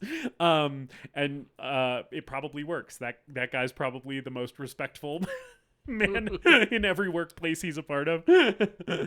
But there's something about we've all done things that are unforgivable. There are all these regrets that we have that we can't take back, that we can't atone for. And we want someone to love us anyway. Yes, and not to love us anyway, I think, but to love us including those things. Because they're an inexorable part of us, right? Our mistakes, our darkness, our demons, they're not a part that you can excise from yourself. They are baked into you. And loving someone completely means loving their demons, their darkness, their the things that they consider unforgivable in their own pasts or in their own, personality, right? Like whatever it is in their makeup that they don't like about themselves, you have to love that too. That's what loving somebody is. Yeah. Which I think is the point of this movie. Yeah, I think so too. I think that's one of the themes that I pulled out of this thing. Yeah. So yeah, she munches on that delicious heroin addict. Yes. Do you think she's high on heroin after she drinks his heroin blood? I think it's the Electric Wizard song Satanic Rites of Drugula, which is specifically about a vampire who drinks the blood of stoners to get high. There's a very funny scene in What We Do in the Shadows, a show that I know you have not seen, where the vampires go out for like a night on the town, like they go clubbing, and they drink the blood of people who are on like ecstasy at a club, and that show is like mockumentary, like Office style, so it just cuts to them being like interviewed by the camera crew in a back alley behind one of the clubs, and the one of the vampires is wearing a traffic cone on his head like a hat, and he says we drank the blood of some people and the people were on drugs and now I'm a wizard. It's one of the best jokes in that show. So the whole time when she was drinking Hossein's blood, I was like, is she just fucking like, is that why she goes home and naps and has a dream about Arash and he like is sitting outside her door? Oh yeah. It's because she had to go home and take a heroin nap. That was unintentionally a better Schwarzenegger impersonation than anything you did on our True Lies episode. My Nandor the Relentless impression is a better Arnie impression than my Arnie impression. So anytime we do a Schwarzenegger movie, I just have to think Nandor the Relentless from What We Do in the Shadows. So. And now I'm a wizard. Which is funny because it's actually probably a bad Nandor impression. You get what you pay for, folks. And this is a free podcast. It's a free podcast for now. Oh, yeah. Then we have a little scene of dead heroin addicts disposal where Atty and the girl dump Hossein's body in the street. They take him to the body ditch where all the bodies in Bad City go and just roll him into the body ditch. And then after that, there's a scene back at Atty's apartment with the two of them where they exchange a few words. I noticed something, and I don't think it's important for the movie, but I think I maybe did pick up on an Easter egg, which is the scene in Atty's apartment earlier with the girl. Atty's sitting in front of a mirror, and you can see Atty's reflection in the mirror, but not the girl's in the earlier scene.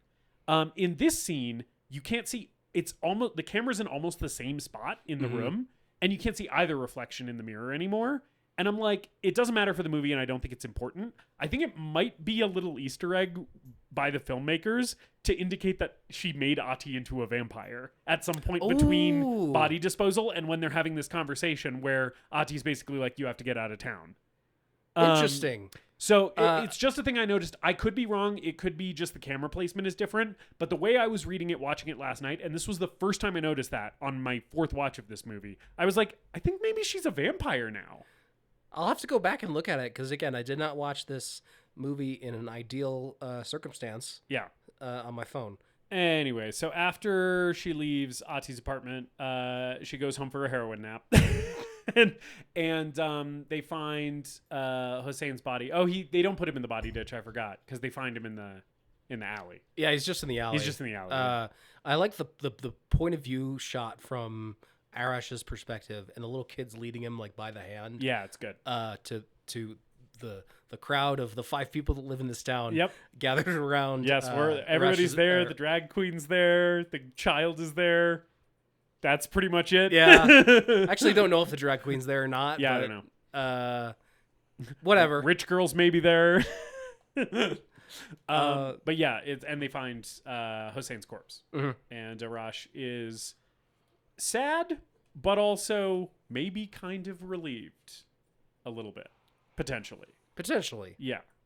And he goes home and is like, I'm getting the fuck out of here. There's nothing for me in Bad City anymore. I was staying here to take care of my junkie father, and he has passed, so there is no reason for me to be in this shithole any longer. He goes to the girl's house and says, like, we gotta go. Yeah, this is where she's having a dream about him, and when she wakes up, she opens her door, and he's just sitting outside of it, which is very very sweet to me that he's just sitting outside in the hallway waiting for her, and she like wakes up from this dream because she has like a psychic connection to him or something, and just wakes up and is like, oh, there he is.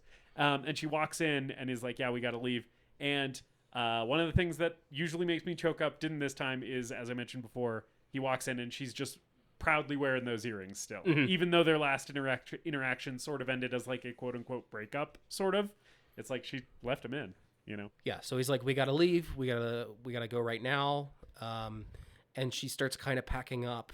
There's a cute moment where she takes her shirt off and he looks away. Yeah. As she's taking, and very she respectful. puts a new shirt on. Yep. Very respectful. And then the cat wanders into the room. Yeah. And we just see it on his face that he realizes that she had something to do with his father's death. Yep. But they leave anyway. They get in his car and start driving. And they're driving in silence, and he pulls over to the side of the road and stops the car, gets out, and is kind of pacing in front of the car for a little bit. And Sheila Vand, we haven't really talked performances in this movie. Everybody's good in this movie, I think. Yes. First of all, Sheila Vand, I think, is incredible in this movie because she has to do a lot of things with very few words. Yes. And a lot of looks.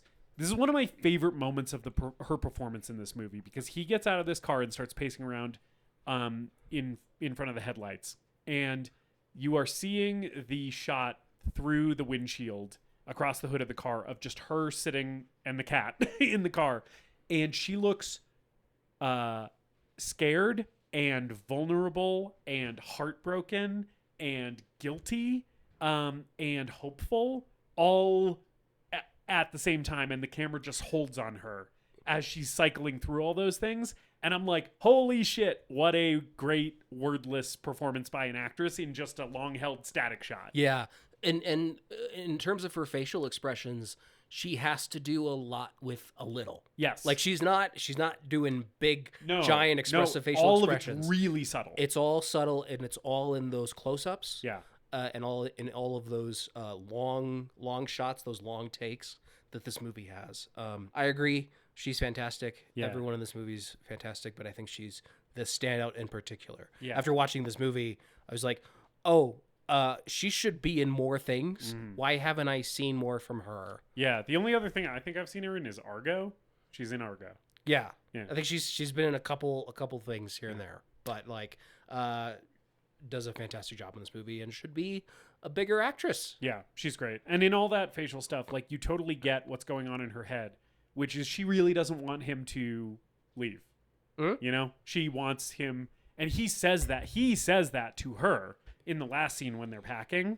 He says, don't leave me alone. And this is her saying the same thing with her face, you know, like it's so clear that she needs him, you know.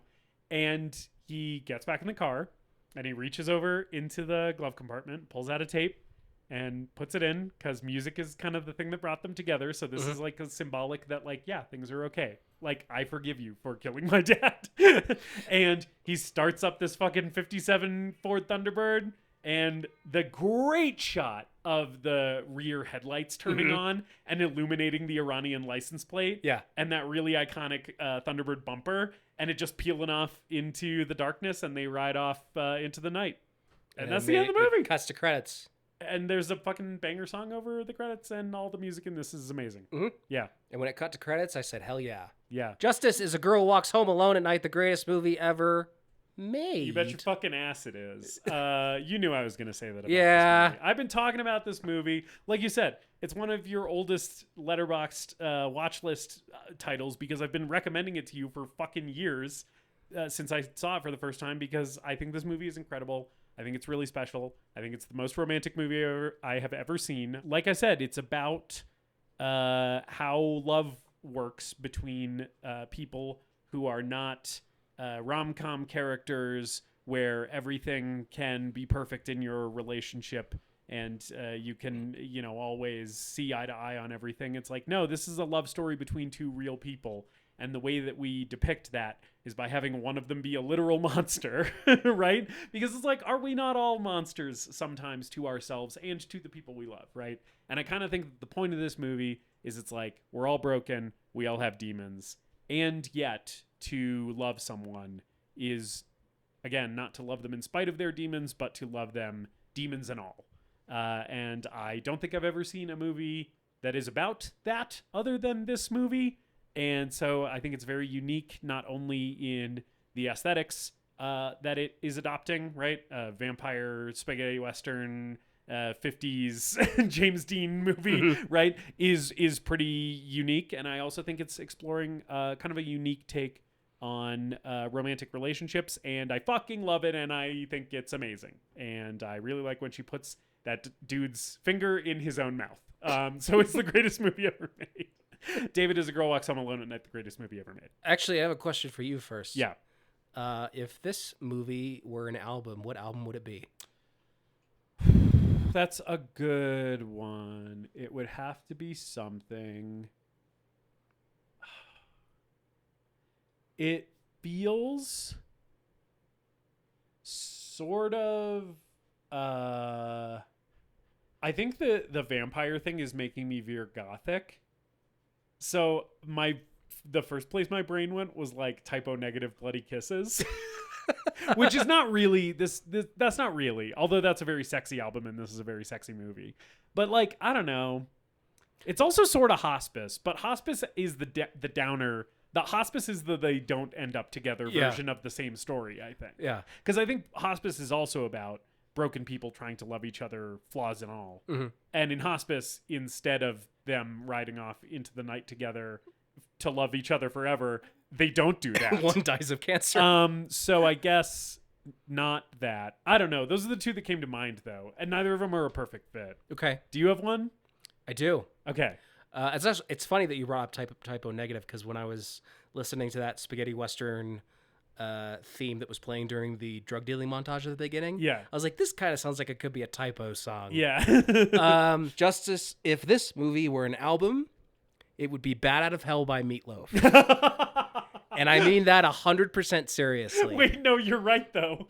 I didn't even think about that. Explain this take for our listeners, but I get it. So the thing that I loved about this movie, in addition to everything you said about how it is about humanity and loving each other, flaws and all, and the fact that we all have done dark things, but that does not make us monsters. It makes us human. It is also a movie steeped in melodrama and 50s romanticism of star-crossed lovers getting out of their shitty town and riding off into the night together. It is about passion. And it's they ride off into the moonlight, I guess, together. Yeah. And they may not be okay, but it kind of doesn't matter because it's so powerful and romantic all the same. Justice, this movie is special and beautiful and gorgeously shot and very patient and thoughtful and atmospheric. And it gave me a lot to think about while watching it and experiencing it. And I'm just looking forward to the next time that I get to watch it, hopefully on a bigger screen and not on my phone, because Canopy was not streaming on my computer correctly. Because I think this movie might just be the greatest movie ever made. Thank you for recommending it. Fuck yeah. Wow. I'm so happy that you enjoyed it. This movie, like you said, is very special. It is also very special to me. This is one of the movies, like, if someone were to ask me, like, 5 movies to get to know you as a person, this would probably be in there. I feel like this is a movie that I would pick to be like, yeah, I am sort of a romantic at the end of the day in many ways. And this is the movie that encapsulates that part of me better than any romantic film I've ever seen. Yeah, by the time I got to the end of this thing, I was like, oh, I see why you like this so much. Yeah. Because on first glance, it seems very different to a lot of the things you like, but You love movies that are steeped in atmosphere and vibes, and you also love having your heartstrings tugged on, and this movie does those things in spades. You know what else I love? Guys eating their own fingers. Well, that. But you know what else I love? That is a less deep but equally big way with which I connect to this movie. Being afraid of your female significant other is good and hot. You should, as a man, if you are in a romantic relationship with a woman, be a little scared of her. It's good to be a little scared of your wife or girlfriend in this case, in the case of A Girl Walks Home Alone at Night. Unless they end up getting legally married. But I think it's good to fear your wife, and this is a big fear your wife movie. So again, less deep, but I think I connected with it in that way as well.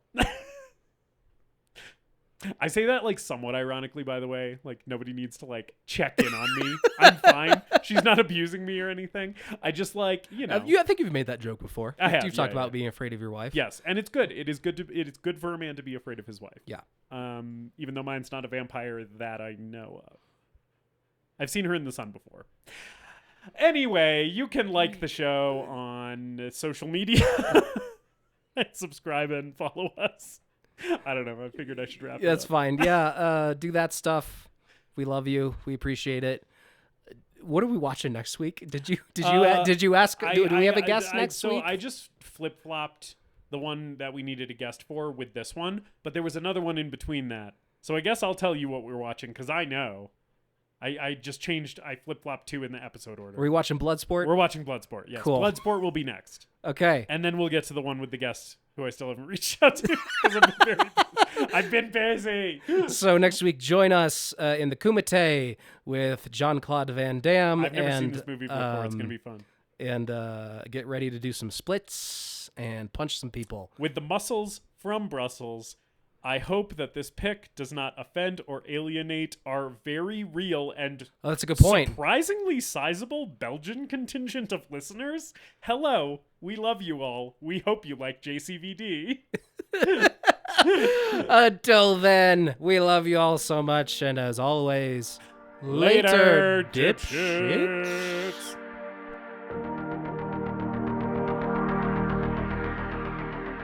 We hope you enjoyed this episode of The Greatest Movie Ever Made. Please remember to leave us a rating and a review, and to subscribe to the show wherever you listen. We appreciate you supporting the show and spreading the word. Tell your friends to listen, tell your enemies to listen, tell your mom to listen. If your neighbor has an unsecured Bluetooth speaker, connect to it and play an episode. You can follow us on social media at TGMEM_podcast, and if you've got a movie that you want us to talk about, send us an email at thegreatestmoviepodcast@gmail.com.